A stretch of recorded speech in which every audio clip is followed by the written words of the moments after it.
I've been so lonely and blue, but now I'm through. Tonight we pay tribute to one of the most influential quartet champions in the history of the Barbershop Harmony Society. Of course, we're talking about the fabulous Suntones. Bye bye blues, bye bye blues. The Suntones were exceptionally talented performers who ultimately became trendsetters. Throughout their 30-year career, they traveled over 2 million miles, sang over 2,000 shows, produced 11 record albums, and expanded the concept of barbershop quartets worldwide. The Suntones began as simply a Miami chapter quartet, with Gene Cockcroft on tenor, Clark Bell on lead, Bill Wyatt on baritone, and Danny Whipple as bass. Work, families, and draft boards would take their toll and force several personnel changes. By late 1958, the Suntones were looking for a new bass. Into a chapter meeting walks Bill Kane. How do you do? He sang a song with Gene and Bill and their new lead, Bob Franklin. All were impressed with the new sound. So much so, they rehearsed 9 nights in a row and entered the district contest. The Suntones were the surprise of the weekend, placing second. Away your trouble, let your joy be double while we bust a chord tonight.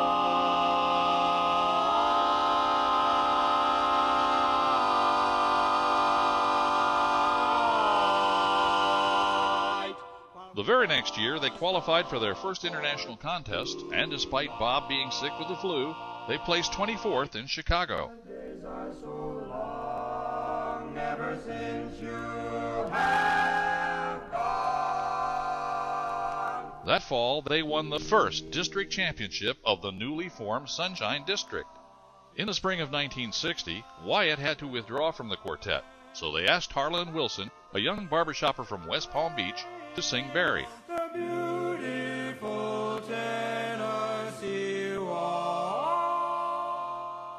In Dallas for the 1960 International, they did very well and placed 8th. In addition to performing songs in the barbershop style, the Suntones were one of the first top quartets to push the envelope with more non-traditional songs. Under that old black magic collar. At the Society's 1961 International Competition in Philadelphia, they were up against many other notable quartets to win the gold medals.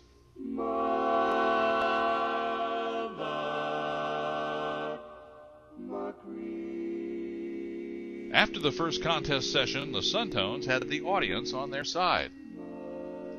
Call it luck, call it destiny, or a little of both. For the Saturday night Top 10 final round, they were picked to sing last. They ended the contest that year with a song that would become one of their trademarks. Bye-bye to the blues. Bye-bye.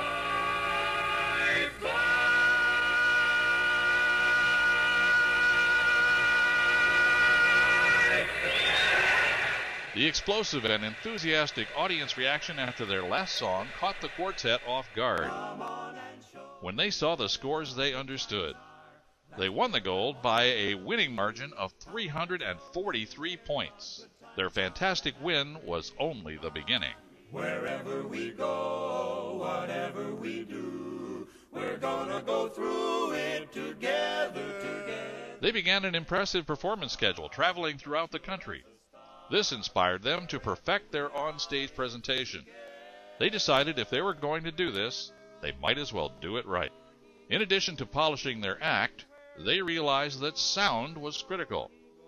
Rather than risk their show on potentially inadequate sound systems of show venues, they began hauling their own sound equipment to bookings. They also performed with individual handheld microphones.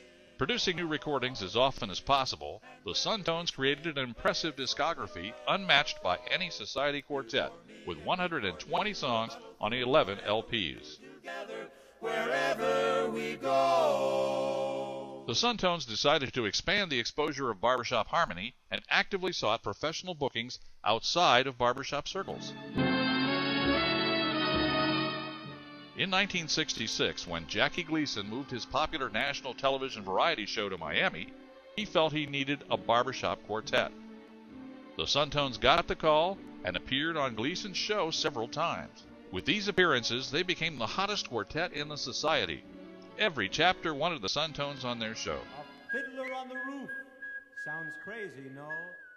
They were also well known for their monster medleys. It was musical genius and arranger Walter Latsko who created these intricate and comprehensive productions. These medleys are still favorites of everyone who experienced the Suntones shows. Away above my head, I see the strangest sight. If you can't tell the world she's a good... In 1979, lead Bob Franklin decided to leave the group. It was a shock to the barbershop world. Most doubted another great lead could be found, but then they found him. Drayton Justice joined the Suntones. The record shows I took the blows and did it my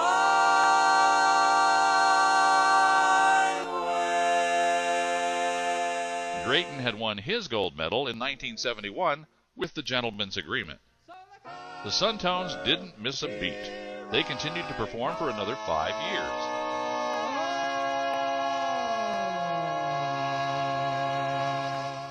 Their final performance was in January of 1985 in New Jersey during a special tribute to arranger Walter Latko.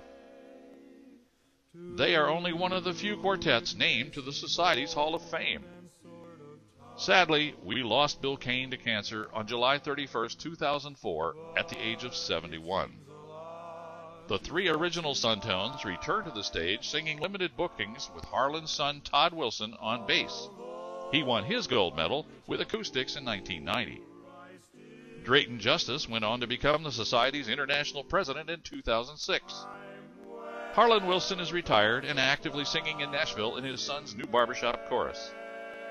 Bob Franklin is retired and living in Florida. Gene Cockcroft is still very active in Miami, directing the Miami chapter chorus, promoting youth in harmony events, and coaching and arranging music. Where old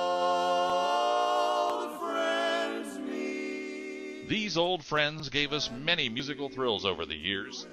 The Suntones showed us how it could be done professionally. They were certainly ahead of their time and today still serve as the gold standard.